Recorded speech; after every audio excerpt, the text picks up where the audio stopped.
liberté de la presse peut trouver sa source dans la Déclaration des droits de l'homme et du citoyen de 1789 qui nous indique dans un article 11, je lis l'article, « La libre communication des pensées et des opinions est un droit les plus précieux de l'homme. Tout citoyen peut donc parler, écrire, imprimer librement, sauf à répondre de l'abus de cette liberté dans les cas déterminés par la loi. » Et donc, cette liberté, effectivement, on peut constater que l'histoire même de cette liberté est très en relation avec l'histoire de la France. Suivant les régimes politiques, cette liberté a été soit inexistante, soit forte.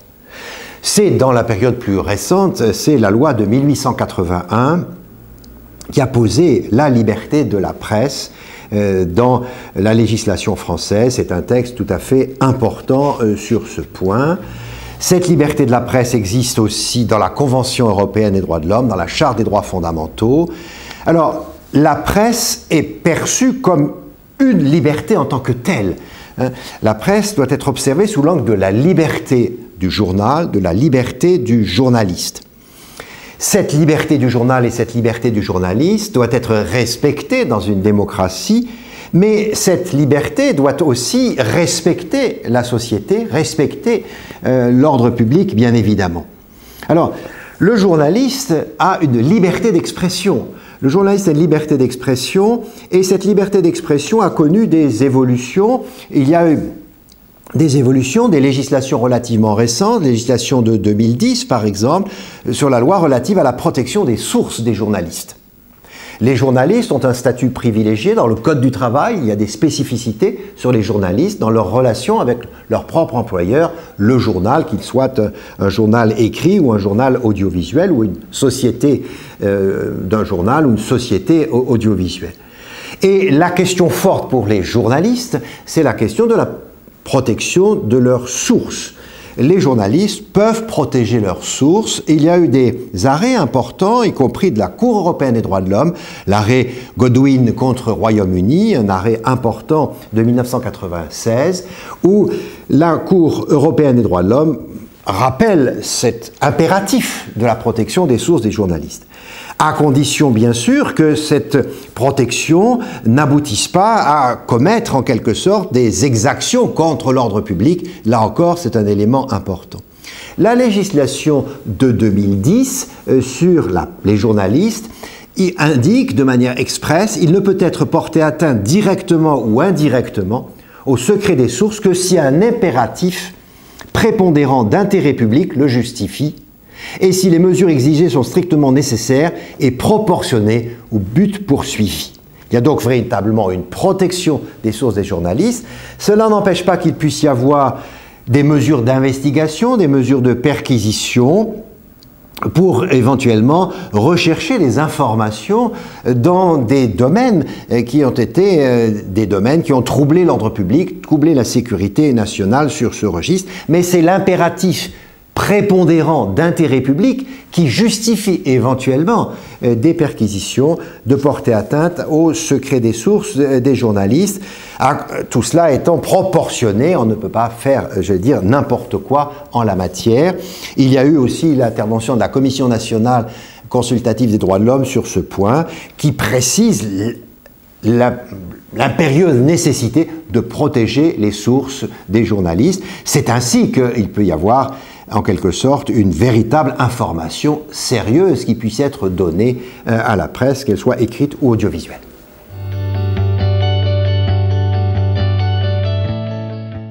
L'exercice de la liberté de la presse ne peut être que éventuellement, disons, mis en difficulté dans le cadre de l'état d'urgence. Et là encore, il faut rechercher la conciliation.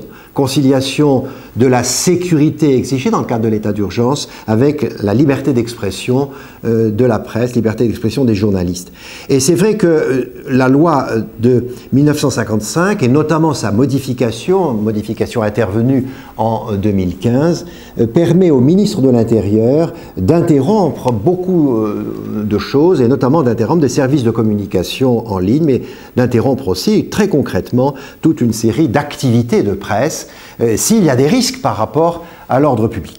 Le ministre de l'Intérieur a considéré qu'il n'allait pas aller dans ce sens et que ce n'était pas ce qu'il souhaitait faire sur ce registre.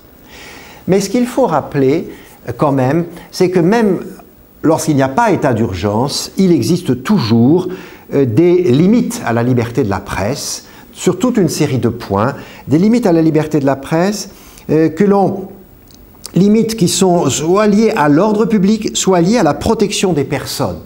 Liées à l'ordre public, liées à la protection des personnes. Et ainsi ont été mis en place ce que l'on appelle des délits de presse qui sont susceptibles de mettre en quelque sorte en cause la liberté de la presse, les délits de presse à tel ou tel moment en quelque sorte. Et ce qui fait que la France, et ça a été souligné par beaucoup d'auteurs sur ces registres, notamment les rapports annuels de Reporters sans frontières, qui évoquent la place de la France en matière de liberté de la presse. La France n'est pas très bien située en matière de liberté de la presse parce que je crois qu'elle était classée simplement à un 37e rang dans l'ensemble des États du monde. 37e rang, donc ce n'est pas forcément une position très forte. Reporters sans frontières a évoqué même l'idée que la législation française sur la liberté de la presse fait de la France un pays les plus rétrogrades dans ce domaine de la liberté. C'est peut-être un peu sévère, mais lorsqu'on regarde un certain nombre de statistiques, on s'aperçoit que la contrainte, disons, la régulation de la presse est tout à fait importante. Alors, c'est vrai qu'il y a la protection des intérêts,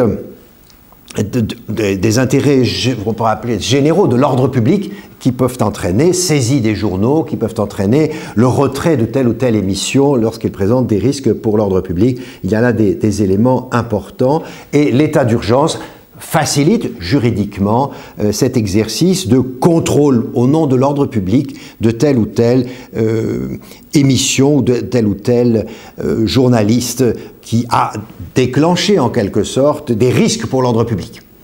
C'est un vocabulaire qui apparaît peut-être un peu large et qui permet des exercices éventuellement un peu larges. Pendant l'état d'urgence que nous connaissons, je n'ai pas vu de cas qui soit suffisamment significatif pour montrer qu'il y a eu un contrôle excessif.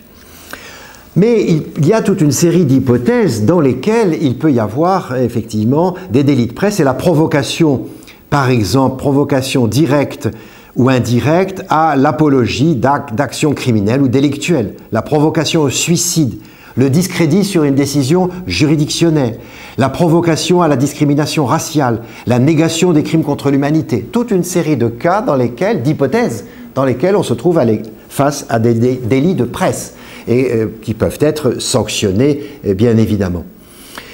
Alors, c'est vrai qu'il y avait aussi la protection de haute personnalité. Protection de haute personnalité, ce qu'on appelait pendant longtemps le délit d'offense au président de la République. Et sur ce point, le président actuel de la République a souhaité l'abrogation de ce délit d'offense. Il a disparu par conséquent de l'arsenal juridique français sur ce registre. Mais il y a la protection des enfants, protection des adolescents, qui sont aussi qui sont protégés à l'égard des publications.